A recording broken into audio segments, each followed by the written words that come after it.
Bonjour et bienvenue dans le podcast Parole d'Histoire pour cette deuxième émission de la semaine. De temps en temps, vous le savez, si vous écoutez ce podcast, on fait un pas de côté et on vous propose des émissions sur d'autres façons de faire de l'histoire, à travers YouTube, les arts martiaux ou encore les livres pour enfants. On se penche aujourd'hui dans cette série Histoire autrement sur la vulgarisation en film et en livre avec l'équipe du projet Lady Sapiens, consacré aux femmes de la préhistoire, diffusé demain à la télévision. Rendez-vous sur le site parolehistoire.fr ou sur notre chaîne YouTube pour les autres émissions dans cette série, Faire de l'histoire autrement. Un site où vous trouverez aussi des t-shirts Parole d'Histoire qui vous donneront un look parfait pour les rendez-vous de l'Histoire de Blois où on enregistre une émission dans une dizaine de jours en public, ce sera le dimanche 10 octobre. D'ici là, merci et très bonne écoute. Nous parlons aujourd'hui du livre et du documentaire Lady Sapiens, publié aux éditions Les Arènes et dont la diffusion est prochaine sur France 5. Vous me rappelez la date ? Le 30 septembre à 20h55. Voilà, vous venez d'entendre Éric Pincas, bonjour. Bonjour. Vous êtes rédacteur en chef du magazine Historia, vous êtes co-scénariste de ce film, un film réalisé par Thomas Siroto, bonjour. Bonjour. Donc auteur, réalisateur de films documentaires, et le livre est coécrit par Jennifer Kerner, bonjour. Bonjour. Vous êtes chargé de communication au CNRS, et donc tous les trois vous êtes intéressés à la préhistoire, et vous proposez dans Lady Sapiens une relecture de la préhistoire, ou plus précisément du paléolithique supérieur, à travers la question des femmes et des rapports hommes-femmes. Alors, on va parler de ce film et de ce livre, en commençant peut-être par vous demander, Éric Pincas, comment est né ce projet ? Comment, à la fois vous en avez eu l'idée, puis vous l'avez concrétisé ? Eh bien, Thomas Siroto et moi-même sortions d'une très belle aventure en 2018 qui était Qui a tué Néandertal, un documentaire qui avait donc été diffusé sur France 5, adapté du livre éponyme que j'avais publié aux éditions Michalon en 2014, où nous tentions de résoudre l'énigme de la disparition de Néandertal. Et au sortir de cette aventure, eh bien, nous nous sommes mis à réfléchir à un nouveau sujet de préhistoire qui est une passion commune.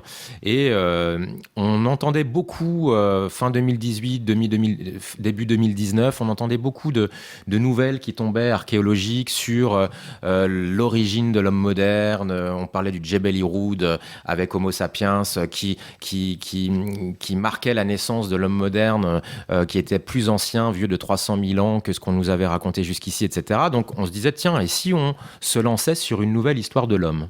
Et c'est cette formulation nouvelle histoire de l'homme qui, à un moment donné, nous a fait réfléchir en se disant, mais en fin de compte, pourquoi dans cette histoire de l'homme, dans cette nouvelle histoire de l'homme, on ne pouvait pas un peu élargir le prisme et faire un focus sur l'histoire de la femme de la préhistoire ? Alors nous savions qu'il y avait déjà eu des travaux remarquables sur le sujet, des livres, mais aucun film et surtout aucune enquête de terrain telle que celle que nous avons initiée aux quatre coins du monde. Et du coup, on s'est lancé avec notre productrice Sophie Parot de Little Big Story sur cette aventure documentaire, une enquête qu'on a conduite pendant plus de 2 ans, presque 3 même.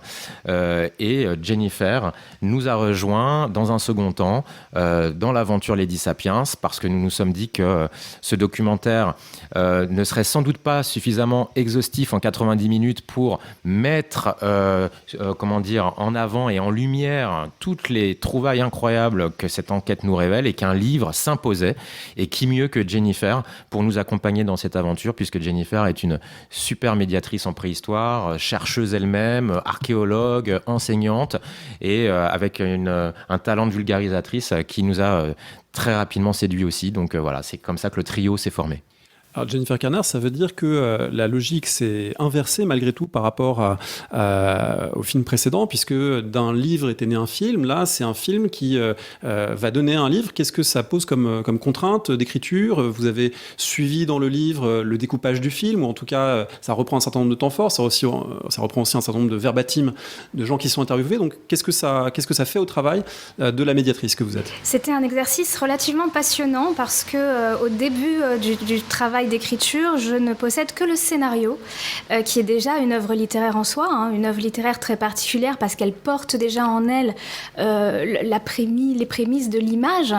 Et j'ai donc dû essayer de trouver un moyen à la fois d'être fidèle à la narration d'Éric et Thomas, qui sont deux très beaux raconteurs d'histoire, il faut bien le dire. Donc garder une dynamique comme ça, narrative, qui maintienne le lecteur en haleine. Et puis élargir un petit peu le propos, puisque j'avais tout simplement plus de temps pour le développer. Et effectivement, les roches ont été extrêmement utiles. Je ne sais pas, Thomas, si tu as regardé combien d'heures tu avais de roches, mais c'était absolument d'une richesse incroyable. C'était trop frustrant de ne pas utiliser tous ces beaux verbatims de chercheurs. Oui, je crois qu'on a en tout, on a plus de 30 chercheurs et chaque interview dure entre 45 minutes et 1h15. Voilà. Donc on a pu reprendre des verbatims inédits que vous ne verrez pas dans le montage du film.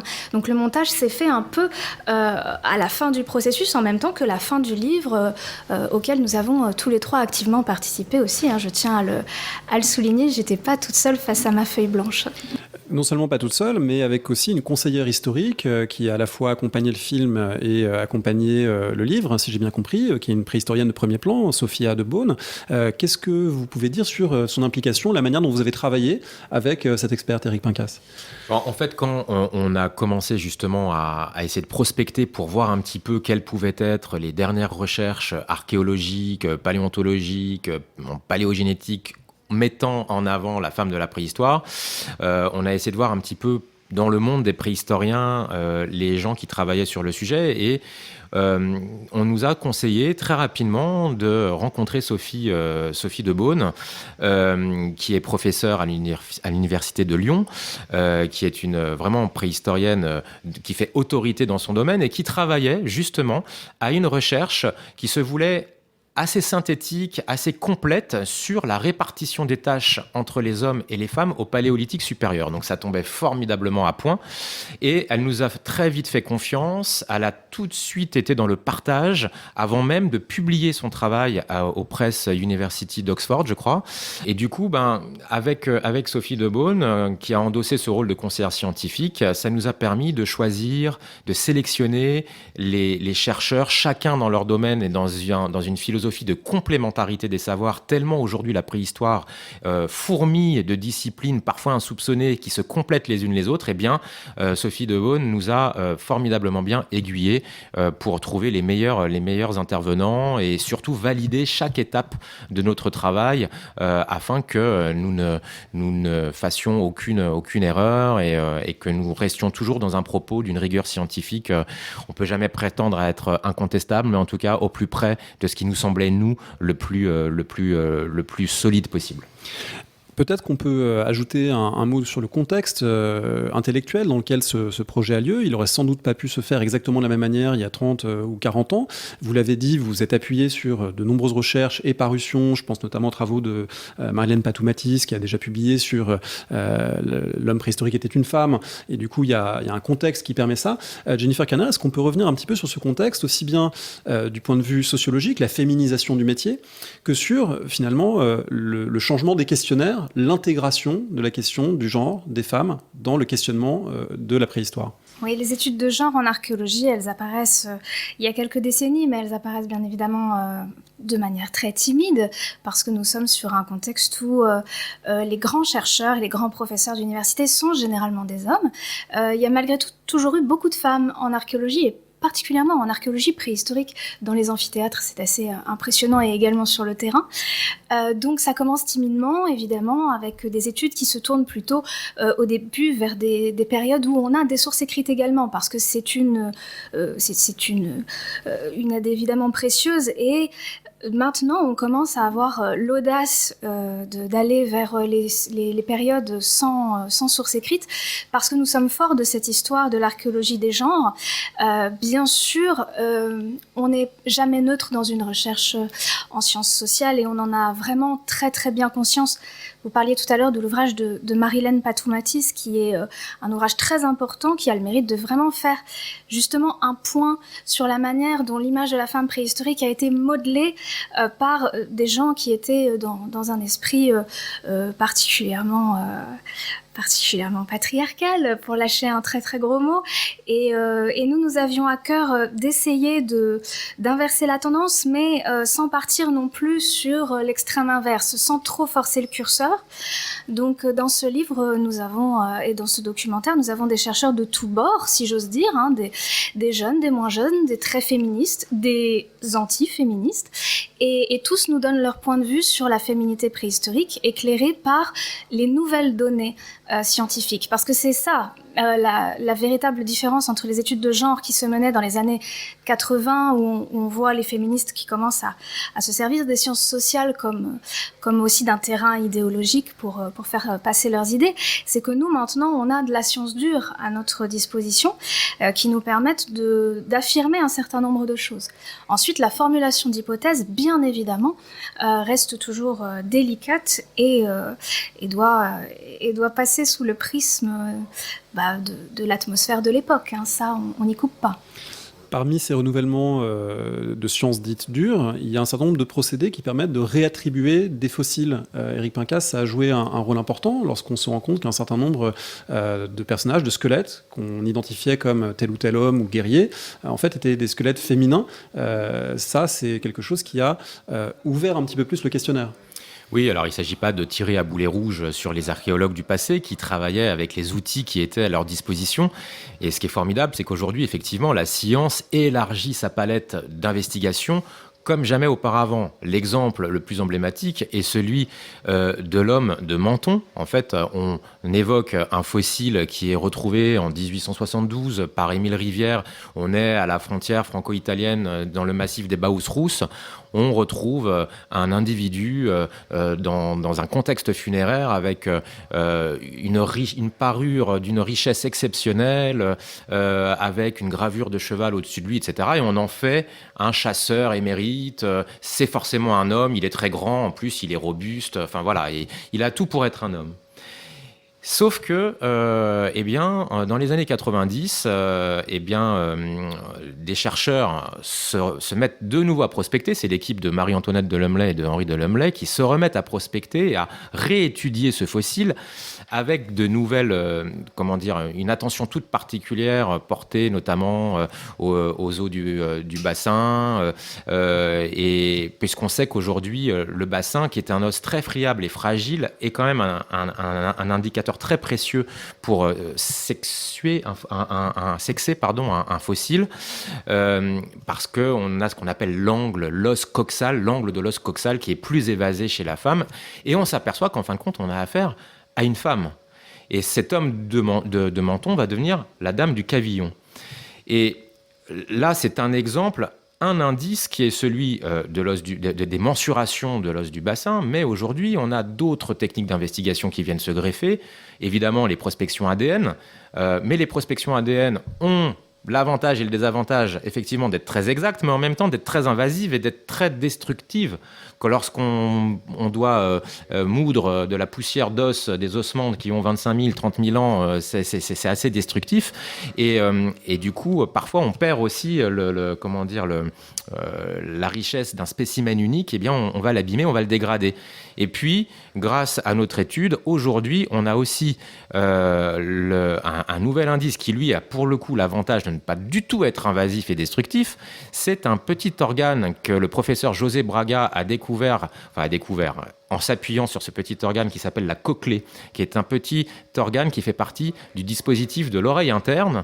Eh bien, il s'est aperçu que ce petit organe en forme de spirale, on dirait un escargot, n'a pas la même torsion chez les hommes et chez les femmes. On ne va pas rentrer dans les détails parce que d'abord là, on n'a pas de visuel à vous exposer au micro, mais on se rend compte qu'au sommet de la spirale, il y a une torsion qui n'est pas tout à fait différente chez les femmes et que les femmes ont un talent en plus d'une autre, c'est-à-dire qu'elles sont sensibles à des fréquences auditives dont nous ne disposons pas.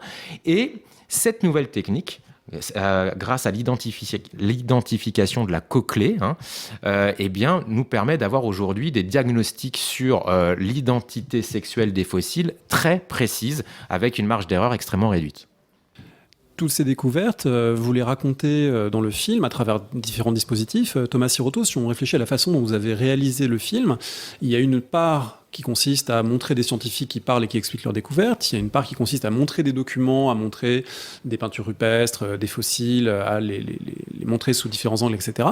Et puis il y a une part de reconstitution. Alors je me suis demandé dans quelle mesure vous avez dû affronter la question de l'apparence des personnages préhistoriques. Est-ce que, en commençant à travailler sur le film, vous avez d'abord commencé par mettre à distance, on va dire, les anciennes statues telles qu'on les voit encore parfois au musée de l'Homme. Il y en a dans les vitrines qui nous montrent des visages très prognates, stigmates, des corps hirsutes, etc. Ces représentations très courantes au XIXe siècle de l'image qu'on se faisait de figures préhistoriques. Et par rapport à ça, qu'est-ce que vous avez cherché à montrer visuellement de l'apparence des femmes et des hommes de la préhistoire ? Vous le dites tout à fait bien. C'est d'ailleurs une des premières parties du film qu'on traite, c'est-à-dire les anciennes représentations des figures de la préhistoire, des hommes, aussi bien que les femmes d'ailleurs, à travers les tableaux du 19e siècle, à travers les films aussi, les premiers films muets, ou même les films hollywoodiens plus tard.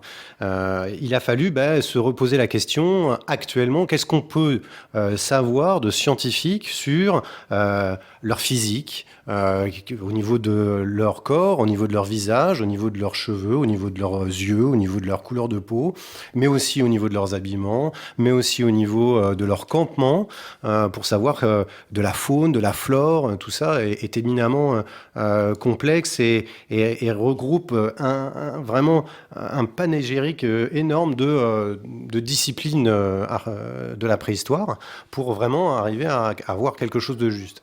Alors, il ne faut pas se leurrer, de toute façon, on n'est pas capable aujourd'hui de répondre à toutes les questions pour être extrêmement précis et extrêmement juste afin de reconstruire des images qu'un public pourrait attendre.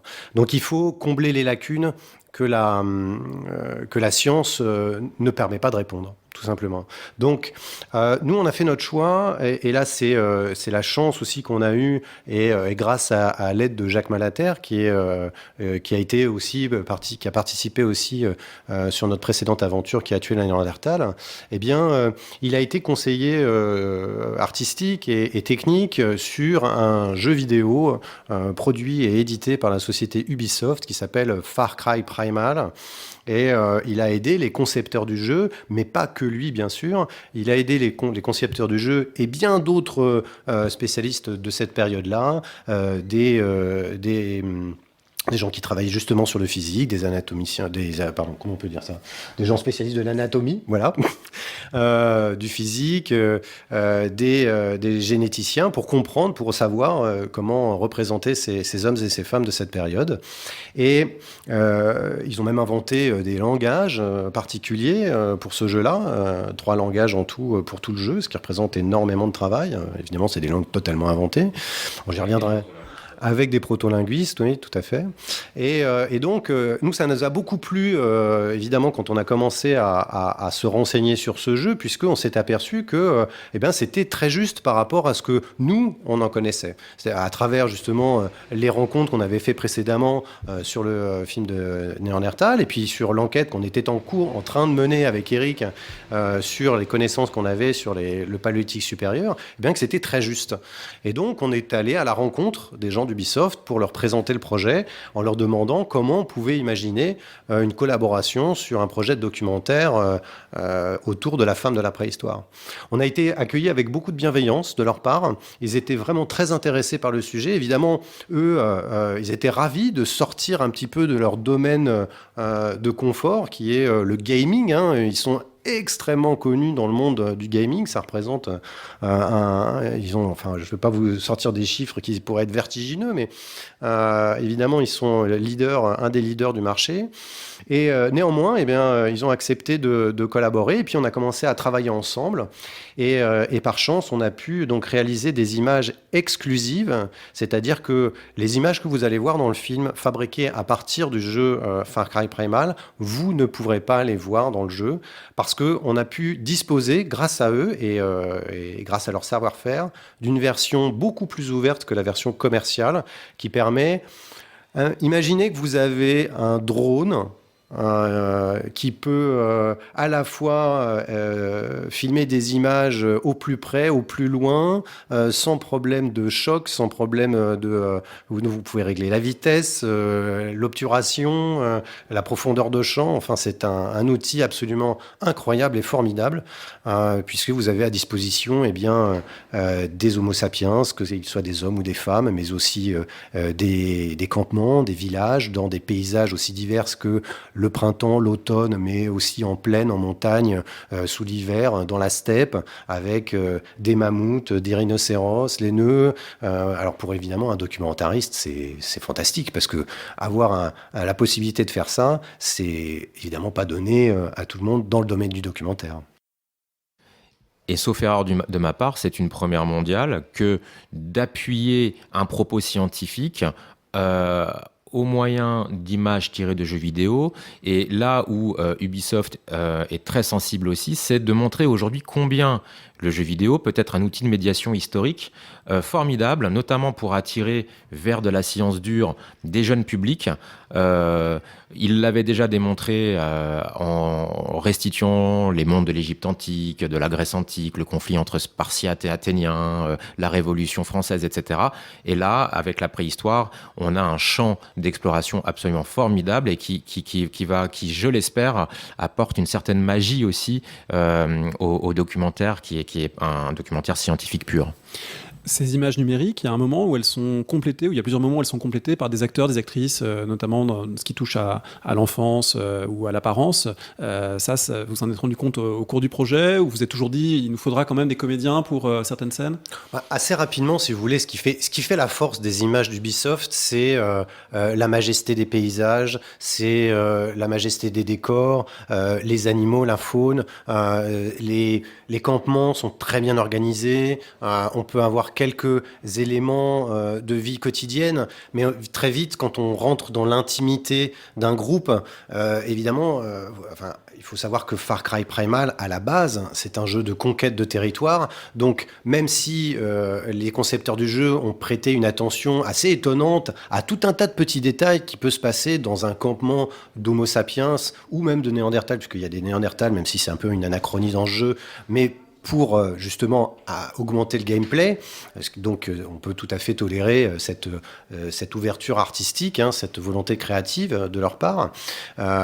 Mais malheureusement, voilà, il n'y avait pas tous les éléments narratifs dont nous avions besoin pour raconter l'histoire de Lady Sapiens. Et notamment pour tout ce qui a trait à l'intimité, à l'enfance, aux relations charnelles, à des domaines qui sont vraiment très précis et liés à la vie en communauté. Donc, on s'est tourné pour ça vers une équipe de reconstituteurs spécialisés, une équipe de fiction, une équipe canadienne, avec Jennifer Copobene qui est directrice, qui est chef décoratrice et chef ensemblière sur de nombreux programmes, notamment de préhistoire au Canada, et qui a fait un travail fantastique de documentation autour notamment des vêtements. On a fait aussi un casting pour justement trouver des silhouettes qui pouvaient correspondre justement à ce qu'on on pensait, ou en tout cas aux données scientifiques sur le physique de ces hommes et de ces femmes de la préhistoire, et aussi à l'histoire qu'on voulait raconter. Donc on a une femme âgée qui pourrait être la Dame du Cavillon, puisqu'elle est coiffée. Jennifer Copomene, notre chef décoratrice, a reproduit la coiffe de la Dame du Cavillon. Elle a reproduit tout un tas d'éléments qu'on lui a transmis pour justement être en accord avec nous, nos éléments scientifiques ou les éléments archéologiques qu'on voulait mettre en valeur. Et puis on a construit comme ça des petites scènes qui correspondaient au trou de la raquette de Far Cry Primal. Voilà. Mais voilà comment on a travaillé. Mais c'était vraiment une vraie richesse, et surtout ils ont été extrêmement eux aussi très précis dans tous ces domaines de la reconstitution, et c'est très compliqué. Dernière question peut-être avant d'en venir à certains éléments du contenu et de discuter sur le fond. Dans l'écriture, Jennifer Kerner, évidemment avec vos co-auteurs, comment vous avez choisi où placer le curseur de la vulgarisation ? Parce que des livres de vulgarisation, ils peuvent adopter des tons différents, des formes différentes. Il y en a même parfois qui ont des notes. Là, c'est pas le cas, c'est une bibliographie fin d'ouvrage. Donc tout ça, ce sont des choix. Tout comme dans le ton adopté, il y a un passage, par exemple, où vous dites est-ce qu'on peut parler de working girl des temps préhistoriques ? C'est le type de formulation, évidemment. qu'on décide de placer afin d'ouvrir, ou plus ou moins en tout cas, le curseur vis-à-vis du public. Donc, comment se sont faits ces choix en termes de vulgarisation et d'écriture ? Alors, pour être tout à fait honnête avec vous, au début, nous avons pas mal tâtonné. Nous nous sommes demandé s'il fallait mener une aventure personnelle, entraîner le lecteur à suivre la destinée d'une femme en particulier, ce que fait très très bien Thomas et Eric dans le scénario, où on s'est demandé si on restait sur quelque chose de beaucoup plus factuel. On a décidé d'aller vers quelque chose de factuel parce que les faits sont déjà extrêmement riches et que la parole des chercheurs est extrêmement intéressante et qu'on voulait donner le plus possible de temps à cette parole des chercheurs. Oui, donc en fait, plus il y a les chercheurs, moins on peut scénariser finalement de façon subjective Exactement. le propos. Tout à fait, tout à fait. Après, pour répondre à la question des notes de bas de page, par exemple, ça c'est une question très intéressante parce que on fait référence à tout un tas de faits extrêmement précis et des publications qui sont très souvent récentes. Le choix d'une bibliographie de fin et pas d'une note de bas de page, c'est effectivement de fluidifier la lecture et vous le verrez, cet ouvrage est fait pour être vraiment lisible par tous. J'ai envie de dire qu'à partir du moment où on est adolescent et où on s'intéresse à l'affaire, on peut lire cet ouvrage et pour nous c'était une vraie volonté et c'est une fierté d'être parvenu à ce résultat sans pour autant ennuyer les gens qui ont déjà beaucoup lu de vulgarisation sur la préhistoire. Et pour parvenir à ça, eh bien, on a tout simplement la chance d'avoir des données qui sont extrêmement fraîches. C'est-à-dire que la plupart des publications sont extrêmement récentes, généralement d'ailleurs pas disponibles en français, c'est des publications internationales dans des revues à comité de lecture. Donc on apporte des éléments qui sont des éléments que les gens n'ont pas pu lire ailleurs, puisque c'est véritablement la recherche en marche. Donc c'est cette richesse qui fait que le livre est à la fois très accessible au niveau de la langue et en même temps très enrichissant, même pour les gens qui s'intéressent au sujet depuis plusieurs années. Votre film, votre livre contribue à défaire des clichés dont on a dit qu'ils sont nés pour beaucoup au XIXe siècle et à montrer évidemment des complexités plus grandes. Éric Pinckaers, est-ce que vous pensez que ces clichés sont toujours agissants ? Est-ce que vous pensez qu'il y a un vrai enjeu à revenir sur cette question des rapports hommes-femmes? Est-ce que finalement il n'y a pas déjà, on n'admet pas que les femmes jouaient des rôles importants dans la vie sociale des groupes au Paléolithique? Est-ce que vous pensez que c'est encore agissant finalement ces clichés sur la sauvagerie des rapports sociaux, la violence ou encore la passivité féminine? Je pense que le sujet, il est intemporel. Je pense qu'on aurait pu se poser la même question dans l'Antiquité, on aurait pu se la poser au Moyen-Âge, on se la pose aujourd'hui et on se la posera encore demain, parce que ça fait partie de cette complexité de nos relations hommes-femmes et que chaque époque, je dirais, a ses propres interrogations, a ses propres représentations, a ses propres schémas de pensée. Mais nous, ce qui nous a paru vraiment important, c'est quelque part de renverser un peu le paradigme que les, je dirais, certaines préhistoriennes et certaines féministes avaient quand même enclenché dans les années 70, même si nous, encore une fois, on insiste très souvent pour dire autour de ce livre et de ce film que notre approche n'est pas du tout militante, mais qu'elle se base avant tout sur ce que peut nous délivrer la science pour ressusciter la femme de la préhistoire qui a été effacée des tablettes de l'histoire. Nous, l'idée, c'était de renverser un paradigme qui a eu le cuir très dur, à savoir que dans les années 60, il y a eu un colloque qui a fait quand même pas mal de mal, qui s'appelle Man the Hunter, en 1965, organisé par Irvin Devore et Richard Lee, où on présentait l'homme chasseur de la préhistoire comme le pilier, la pierre angulaire de ce qui a fait l'hominisation, à savoir ce qui a participé directement de notre évolution. La femme étant exclue de ces activités de chasse, eh bien, on l'excluait de fait de ce processus d'hominisation. Comment envisager un modèle pareil ? Il fallait absolument bousculer cette idée-là. Je veux dire, ça, effectivement, c'est un parti pris qui correspond à une époque bien précise. On parlait tout à l'heure des idées, des mentalités du temps du 19e siècle avec ce modèle bourgeois, la femme, mère au foyer, s'occupant de son intérieur, attendant son mari de retour du travail pour lui servir la soupe bien chaude. Les préhistoriens du 19e siècle ont un petit peu nourri et alimenté ce modèle dans leur représentation qui fait que la femme s'est retrouvée un petit peu exclue. J'ajoute aussi qu'au XIXe siècle, la préhistoire est une science qui, à l'origine, est extrêmement, intrigue beaucoup les gens de foi, les hommes de Dieu. Et là, il y a beaucoup de préhistoriens qui ont été des religieux. Amédée Jean Buissonny, l'abbé Breuil, le pape de la préhistoire, qui a été le premier à avoir sa chaire au Collège de France. Et l'image de la femme, dans la religion, c'est aussi la femme pécheresse dans nos civilisations judéo-chrétiennes. Donc il a fallu se défaire aussi de cet aspect-là. Donc, un tournant dans les années 70, effectivement, ce colloque Man the Hunter, dont on essaye de battre en brèche ce modèle de l'homme chasseur qui aurait fait l'homme à lui tout seul, et aujourd'hui, un éventail et une richesse archéologique, documentaire qui s'offre à nous quand on sait aller chercher là où il faut aller chercher. Et parce qu'il faut vraiment, encore une fois, je vous parlais de complémentarité des disciplines, il faut vraiment essayer d'aller vers les spécialistes de l'ostéologie, les spécialistes de la paléogénétique, les spécialistes de l'art rupestre. Enfin, tous ces gens forment une grande famille qui, lorsqu'on arrive à réunir les différentes pièces du puzzle par rapport à chacune de leurs recherches respectives, nous permettent de brosser un nouveau portrait de la femme préhistorique. Je voudrais peut-être prolonger ma question pour Jennifer Kerner sur la chasse, parce que j'ai trouvé que c'était vraiment des éléments les plus passionnants du livre et du film, parce que toute la difficulté serait de remplacer Man the Hunter par Woman the Hunter et de faire des femmes des chasseuses.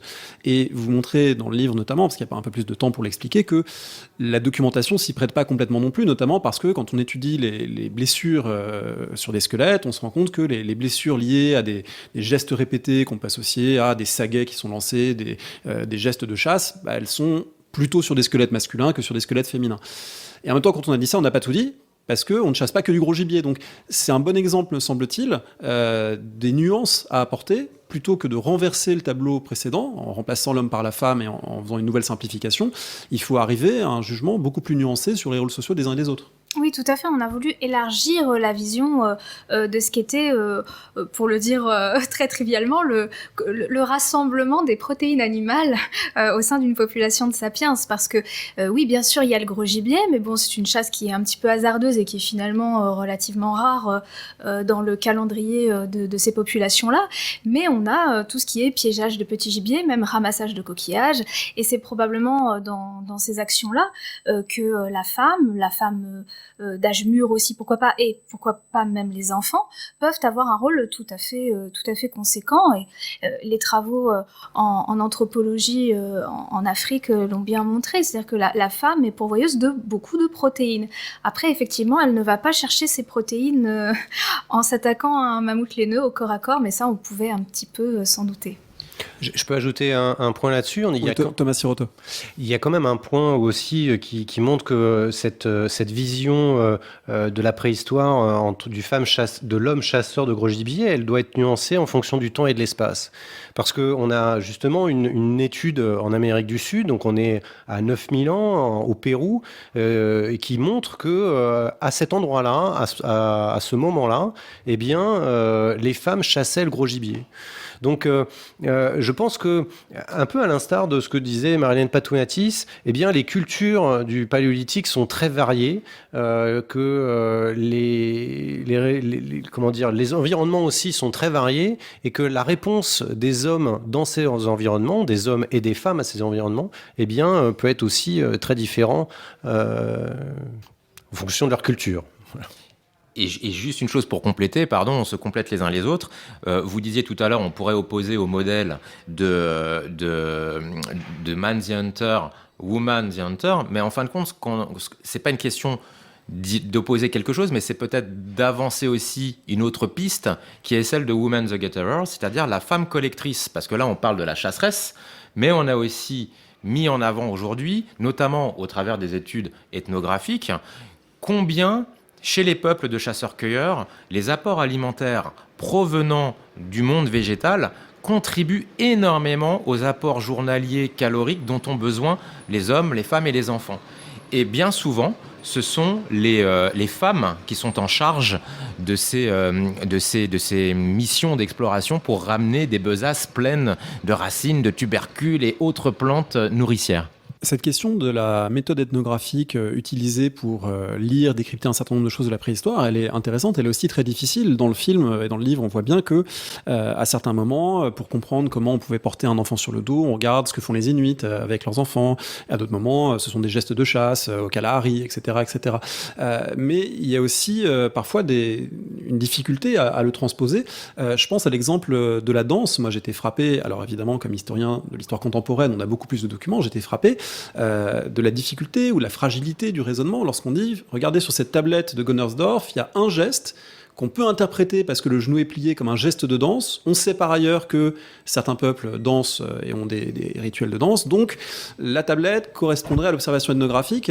Est-ce que c'est pas très risqué aussi, ce type de transposition? En tout cas, comment on pourrait faire pour assumer scientifiquement ce risque? Alors, il y a quand même un moyen de limiter un petit peu le risque, en fait, c'est de faire tout simplement de la méthode probabiliste. C'est ce que j'ai fait pour ma thèse, par exemple, parce que je travaille sur des choses qui sont extrêmement difficiles à analyser sur le terrain archéologique, puisqu'il s'agit des doubles funérailles. Donc, on enterre quelqu'un et puis après on le déterre, on enlève tous les os et on va le mettre ailleurs. Alors, les preuves matérielles, si vous voulez, on est un peu dans l'embarras. Et du coup, je me suis beaucoup penchée sur la question du comparatisme ethnographique, parce que c'est la discipline à laquelle font appel tous mes prédécesseurs sur ce sujet-là. Si vous faites une approche probabiliste, vous avez moins de chances de vous planter, si j'ose dire. C'est-à-dire que vous prenez à la fois le contexte économique et social du groupe humain, vous prenez à la fois un regard sur le monde des croyances, et puis vous regardez si ça ressemble matériellement ou pas, à quel degré, et si ce sont des gestes qui sont largement répétés sur la planète ou pas. Évidemment, c'est pas, on n'est pas dans le risque zéro de se tromper, mais disons que ça permet d'abaisser un peu le curseur de risque. Après, dans l'exemple que vous mentionnez là, par exemple, c'est quelque chose dont on est très fier dans ce livre, c'est d'avoir censuré la parole des chercheurs à aucun moment. Personnellement, Botinski, moi, je n'y crois absolument pas. Mais en tant qu'autrice, je n'ai pas à museler un monsieur qui a fait des publications qui ont été validées par des comités de lecture. Et je trouve effectivement, si vous me demandez personnellement, que c'est parfaitement audacieux, voire même un petit peu péremptoire. Mais pour autant, comme c'est dans la bouche du chercheur, on leur doit aussi cette fidélité de parole. Il y a un autre exemple que j'ai trouvé intéressant dans les apports récents que votre film et votre livre mettent en avant. C'est la question du nombre d'enfants et ce nombre d'enfants, de la façon dont on peut l'approcher, à travers en particulier l'étude de la dentition, l'étude des isotopes du calcium, qui permet de voir jusqu'à quand finalement un petit humain a été allaité. Et là, j'étais à la fois très intéressé par cette méthode qui montre que voilà, sur certains fossiles, on peut repérer que jusqu'à 4 ans, 3 ans, 4 ans, on était allaité. Donc ça veut dire que la mère en question, pendant cette période, n'a pas eu d'autres enfants, donc ça permet de spéculer sur la taille des familles, etc. Mais sauf erreur de ma part, c'est quelque chose qui a été fait plutôt pour le paléolithique inférieur et qui n'est pas encore complètement transposé au paléolithique supérieur. Autrement dit, là aussi, comment est-ce qu'on peut s'appuyer sur ça? Est-ce que ça tient? Est-ce que c'est plausible? Comment on tire de ça, finalement, un raisonnement sur la taille des familles, le fonctionnement des groupes, le contrôle de la fertilité à l'époque qui vous intéresse? Thomas Je suis d'accord avec vous, il faut être très prudent. On est vraiment là en plein dans la science en marche. C'est-à-dire que vous parlez de l'étude de Vincent Balter, de l'ENS Lyon, qui a découvert en fait, via l'étude des isotopes du calcium, qu'il pouvait lui mesurer la durée du sevrage et de l'allaitement. Ce qui, en fonction, après, avec un rapide calcul assez simple, permet, en fonction de l'espérance de vie, de savoir combien d'enfants pouvait avoir une femme au cours de sa vie.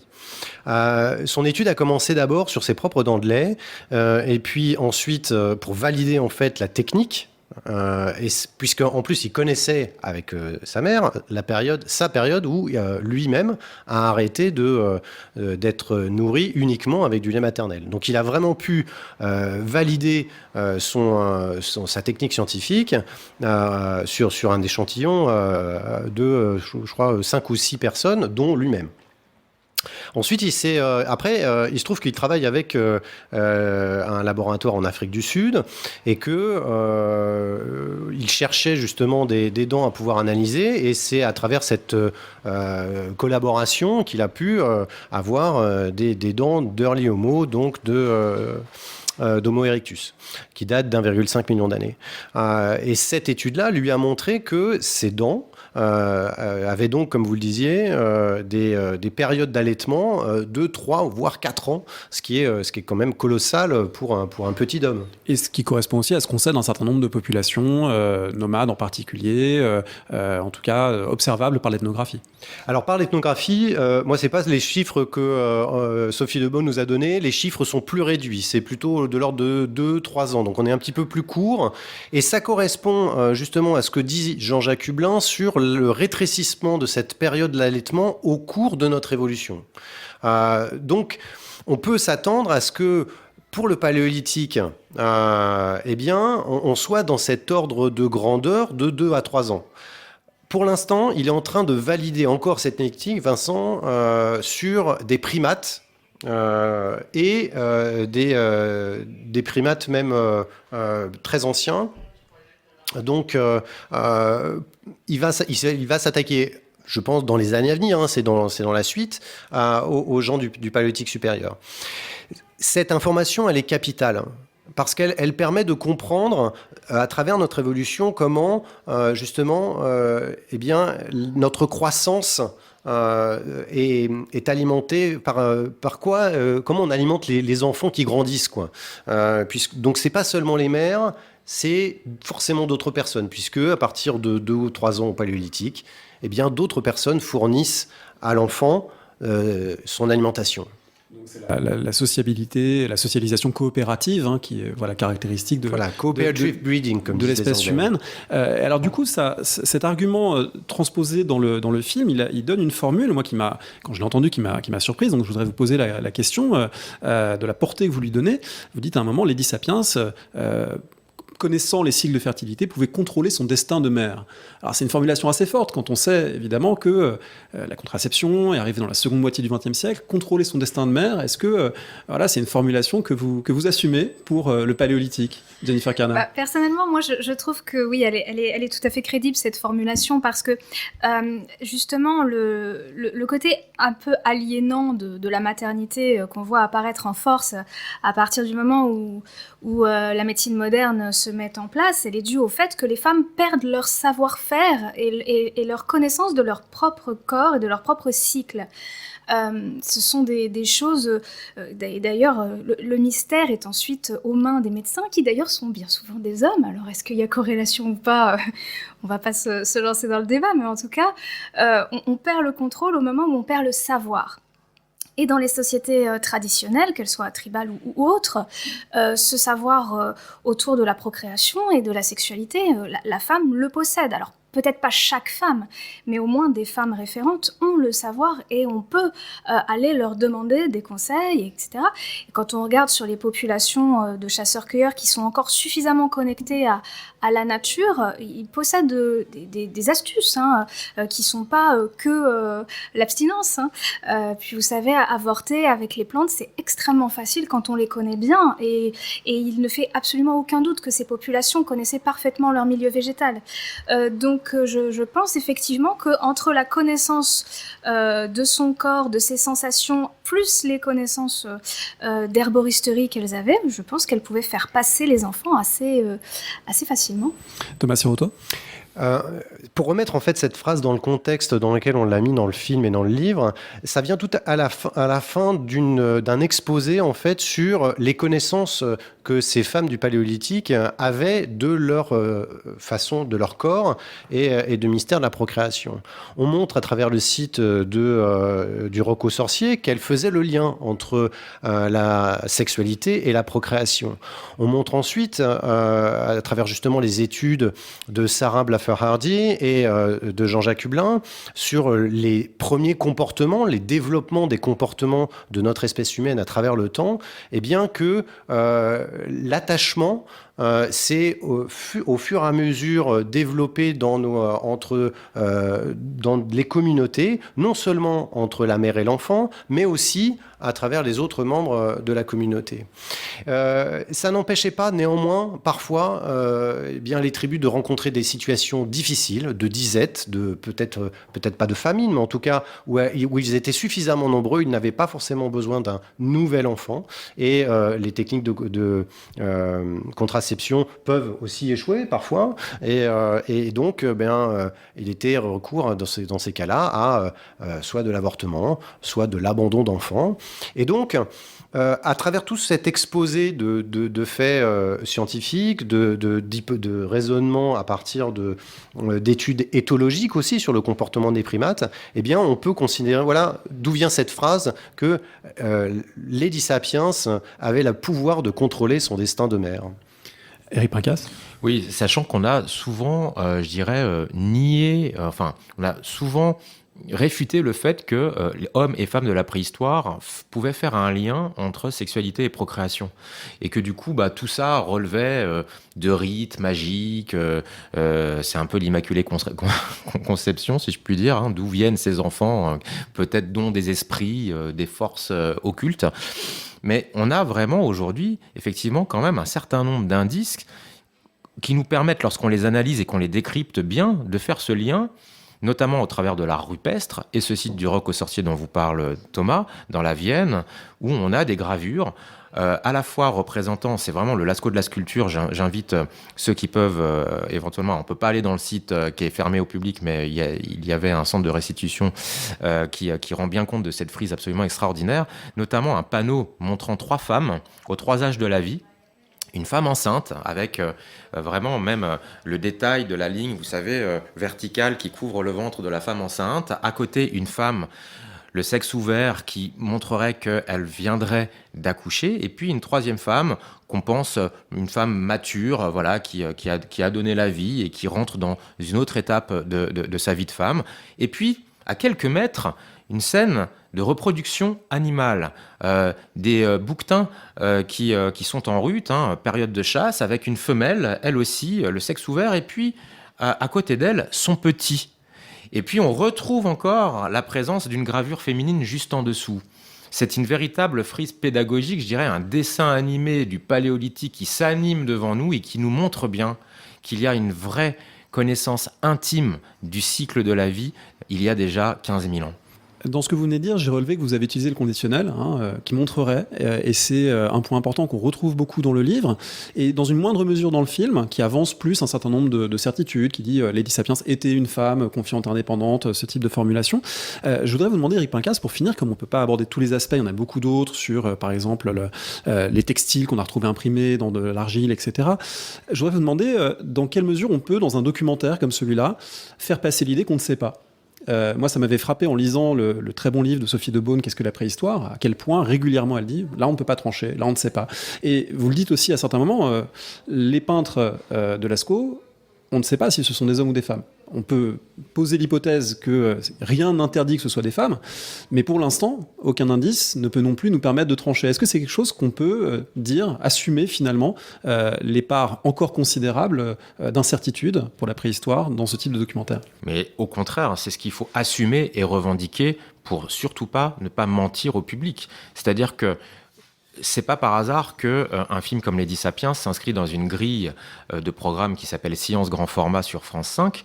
Et ce sont des films qui se font le relais, la vitrine, aussi noble qu'elle soit, on l'espère, du travail des chercheurs. Et nous, on ne peut pas se permettre de trahir les chercheurs. Alors peut-être que dans le mode de narration, parfois, dans un film documentaire, il faut quand même porter le spectateur, tisser un fil narratif qui nous autorise, je ne vais pas dire quelques libertés, parce que sur un documentaire scientifique, on se doit d'être le plus rigoureux possible, mais de tisser quand même une trame narrative d'un point A à un point B pour que le spectateur s'y retrouve, mais à l'intérieur de cette trame narrative, l'imbrication des témoignages des scientifiques qui, eux, sont toujours le plus souvent dans une forme de conditionnel, parfois plus ou moins, on va dire, affirmé. Oui, on voit qu'il y en a qui aiment bien leur terrain, qui connaissent bien leur terrain, qui disent, bon là, ça fait 20 ans que je fouille là, je suis persuadé que c'est comme ça, et puis Exactement. Et du coup, ils ont une force de conviction.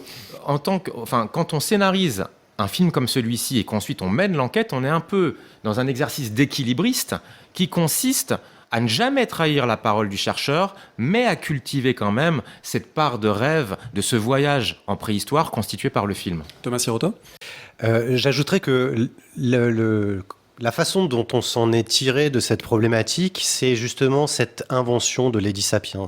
C'est-à-dire que c'est notre personnage, c'est la femme dans toute sa diversité et dans toute sa richesse. C'est-à-dire que on a souvent, lorsqu'on affirme quelque chose dans le film, on dit Lady Sapiens, justement, vous disiez tout à l'heure, maîtriser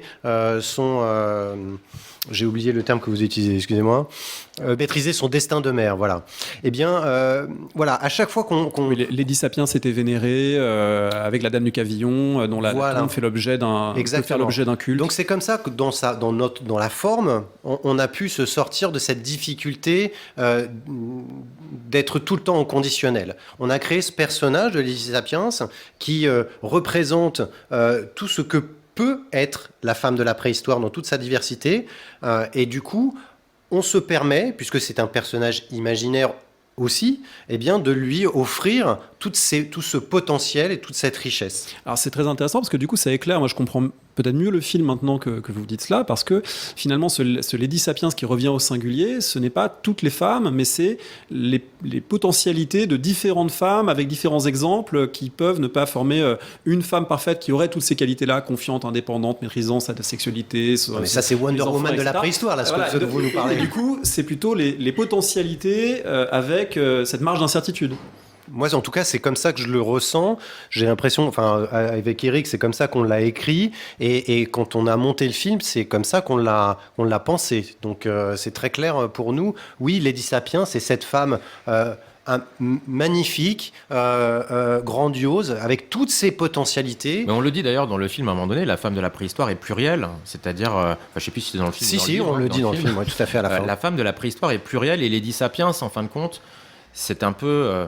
je dirais l'ambassadrice de toutes les femmes de la préhistoire, mais sans présenter forcément un modèle exclusif, mais sans aucun doute que certaines d'entre elles étaient des artistes, d'autres étaient des guérisseuses, d'autres étaient des chasseresses émérites, pourquoi pas des chamanes, des mères nourricières, des collectrices.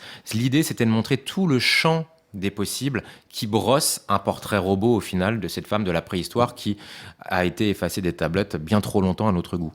Je vous remercie tous les trois. C'est donc un livre qui est publié aux éditions Les Arènes. C'est un documentaire qui sera diffusé sur France 5 le 30 septembre à 20h50. Le 30 septembre, voilà. 20h55. Très bien. Merci à vous. Merci.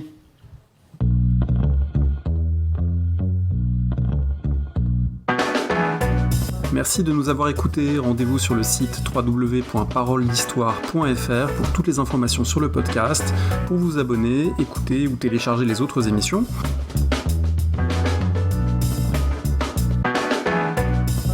La discussion se poursuit aussi en ligne, notamment sur Twitter. Vous pouvez poser des questions @paroledist et à bientôt pour un prochain épisode.